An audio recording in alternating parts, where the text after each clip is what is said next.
Hello, welcome to Steve McDonald's Arts and Crafts. Today I'm going to be doing something a little bit different. I'm also going to be presenting it a little bit different. So let me know what you think about this in the comments below, whether you like this approach or not.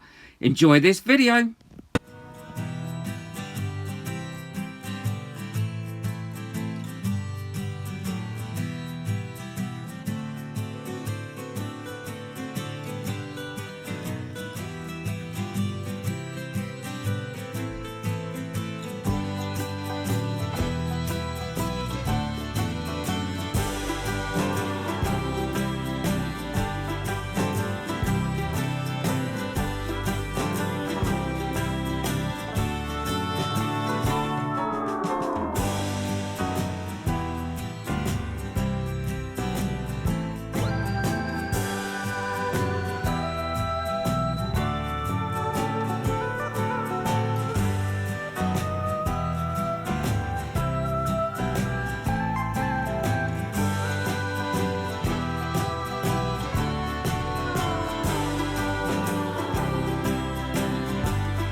So these are cured now, so I'm really looking forward to seeing how they're going to come out.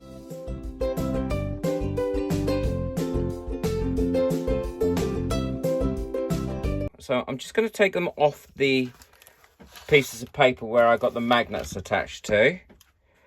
And let's get these out. Oh, I'm absolutely loving how these have come out. Both sides, they look amazing. And using that little bit of transparent resin pigment has really, really helped them. They look like little starbursts.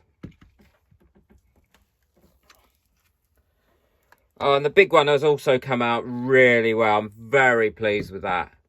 So it's a great technique. It's not expensive at all. That little bit of iron filings, that will go a long, long way.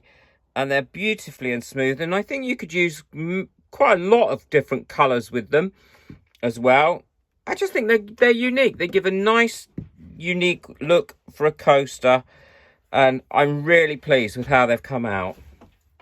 Let me know in the comments what you think, whether you like them or not. Also, don't forget, hit that subscribe button and check out my membership area as well. It really does help this channel. And also, you get a lot of extra perks as well. Thank you very much. Take care. Enjoy your resin. Bye.